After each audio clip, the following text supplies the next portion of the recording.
I'm at the JPMorgan India Investor Summit, and joining me right now is a very special guest, Kalpana Morparia. It needs no introduction. Ma'am, thanks very much for joining us. Tell us, what kind of a feel are you getting? You were just telling me that the investor interest, you've been doing this in a summit for 4 years now, and this year it seems like you've been getting the most amount of interest. Yes, we've seen amazing participation from the investor segment. We have close to 250 investors here. I would say in the 4 years that we've been doing this conference, this is probably the maximum interest that I've seen in terms of not just meeting companies and hearing about them on the business environment, their outlook, but there is enormous interest in the plenary sessions that we are doing with a number of government officials, and tomorrow we hope to have 2 ministers as well amongst our midst. So it's indeed quite special. Yeah. Is the mood, so your colleagues that we've been talking to have said that it's not yet gotten to a point where it's a subdued environment, the mood is a little bit more suppressed with whatever has been happening with regards to the slowdown, and probably it's a part of a cycle. Is that something that you feel too? Absolutely. So as you know, India aspires to grow at 8%, and then you have a last quarter when you clocked 5%. Understandably, there is skepticism, there's concern that how is India going to get on to the 7-8% growth trajectory that definitely this country needs. But there are segments of the economy that have actually not seen a slowdown.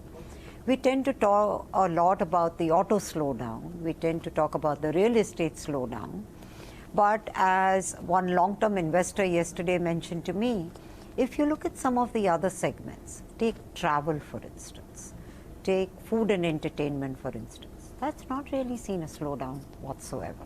So there are pockets particularly which are capital heavy, where consumer leverage was getting to be a challenge, the slowdown in the NBFC sector, that's getting impacted. But then there are pockets that are continuing to grow quite nicely. And we believe, and my colleague Bharat Iyer was extensively quoted on this as well, is to say we certainly see a slow pickup coming into the second half. All right.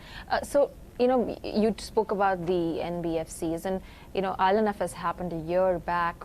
We're still trying to get on our feet, putting that behind us.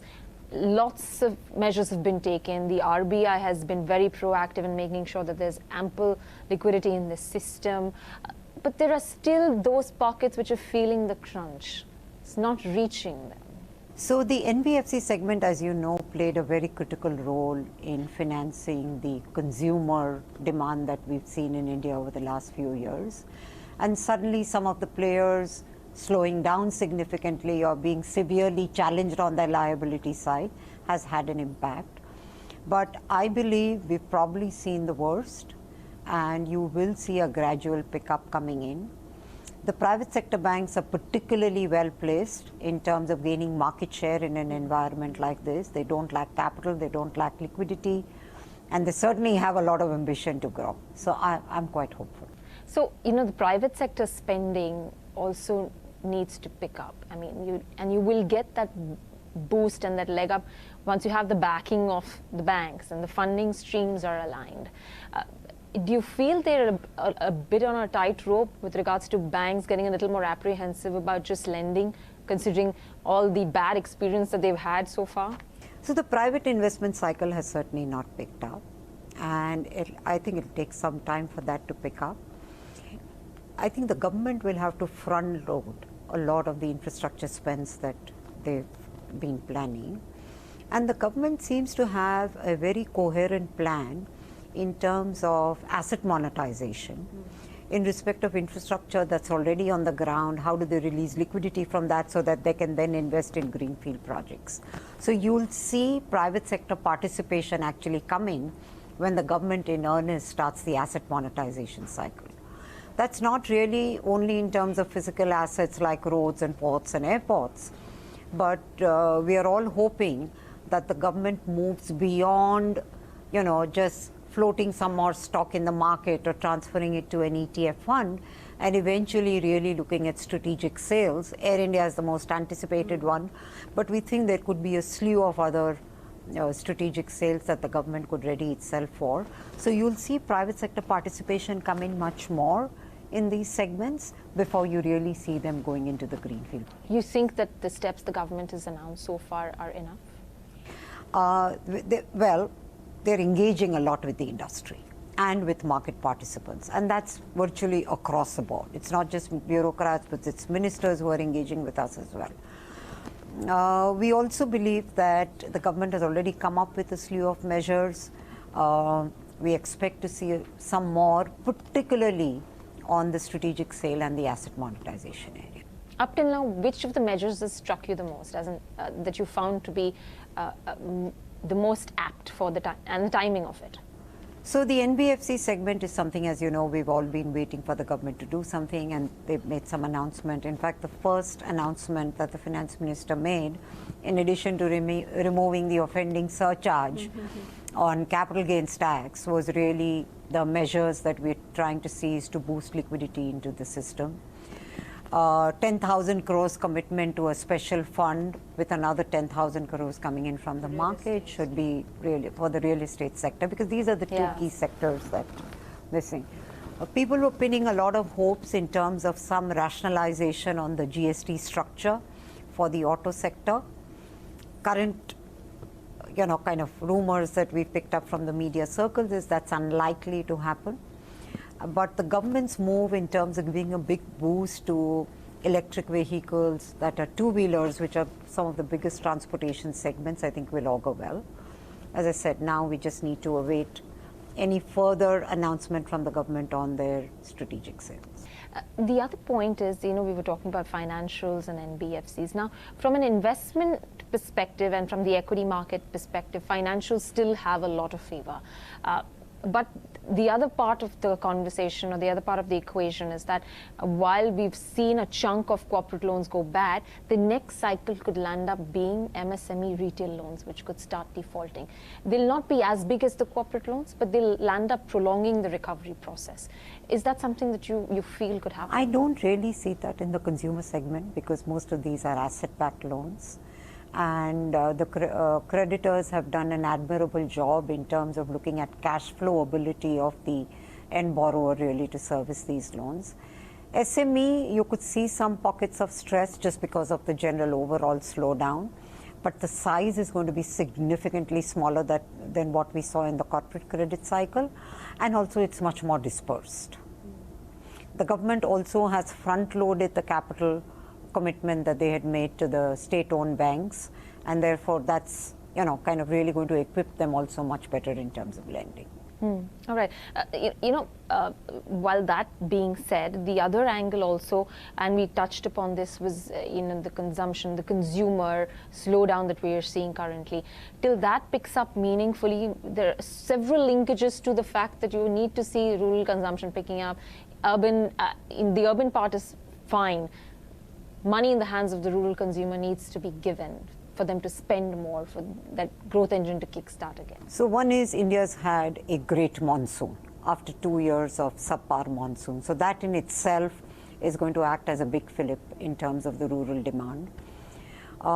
There is a group of chief ministers led by the Chief Minister of Maharashtra that's looking at how do we create greater market linkages for the agricultural sector with the marketplace. And these measures is what's going to end up really creating a lot more income generating opportunities within the agricultural sector. The other area which makes me extremely hopeful about India is our startup economy. I mean, when we think startup in India, we are thinking about Flipkart, and you're thinking about Ola, and now you're thinking about Oyo. But there are thousands of startups in India today who are specifically focusing on the pain points that are there in rural India in terms of market access, reach of credit, health services, providing education services, connectivity, and some very good models are getting rolled out in terms of this. Ultimately, when this reaches a particular scale and gets more broad-based in terms of a more geographic coverage for India, particularly in the eastern part of India, you will actually see a big demand propelling. So you don't think the growth story will be challenged for too long?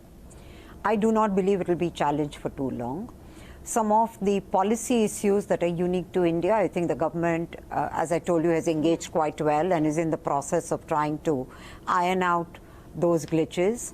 The global environment is what it is, but it also throws up unique opportunities for India in terms of positioning India as an investment destination of choice for MNCs as they are looking to diversify their supply chains. And whilst, when we talk about India as such a diverse country, what the government is attempting to do is through dedicated efforts, whether it's a dedicated freight corridor or, creating what they call this islands, which will enjoy a significant degree of freedom in terms of labor flexibility, and therefore that in turn should spur a lot more of electronic manufacturing, where India has traditionally just relied on the import segment for getting that in. It's interesting because it looks like the government has sort of laid the groundwork with, opening up FDI, making sure that India is well placed to capitalize on whatever comes its way. The other angle is, the push the government is giving to electric vehicles. And obviously that's probably going to be, a little bit of a disruption to what the current market is, the UAE market. But do you feel that it could be some time before you actually see things meaningfully take place on ground? And one angle to that being the battery segment. Now, Chinese have been flooding the market with cheap batteries. If you want to take that push, you need to make sure that India has its own capabilities to manufacture these batteries within the country itself. So I think, Mr. Amitabh Kant spoke earlier at our conference, and he articulated it so well, that India has lagged large markets in terms of urbanization. India is fully cognizant of that because that path is going to come our way. But how do we make that a responsible urbanization? I just don't create concrete jungles out there without the proper infrastructure, without proper connectivity. So the entire thrust towards a sustainable urbanization for India is what's really driving a lot of the thrust of the government on electric vehicles, etc. And obviously, we will need an enabling ecosystem to propel that. We, kind of were slow in catching that trend when it came to electronics. We are now doing what we can, including, getting Apple to get their phones here. But I believe on the electric vehicles, etc., the government is thinking far ahead, and I'm sure they've got a plan to see how we really give India's own unique ecosystem thrust to it. Okay. If you were to compare where we are now versus the kind of projections that the government has laid out and the big plan for the next 5 years with regards to their targets for infrastructure spending or where they'll be in terms of GDP growth, all of that looks achievable and realistic to you? So, if India grows nominal GDP at about 11% or so let's assume we get out of this 6 plus and move to 7%, 4% inflation, that gives you an 11% kind of a GDP growth. So we clearly see a path to get to 5 trillion, whether that'll happen in 2024 or 2025 to my mind is not material. But, that's the kind of a plan that I think certainly the government is working towards, and I'm sure the private sector, the financial sector and all will be extremely ready to grab that. All right. Thank you so very much, Kalpana, for joining us. It was great chatting with you. Pleasure.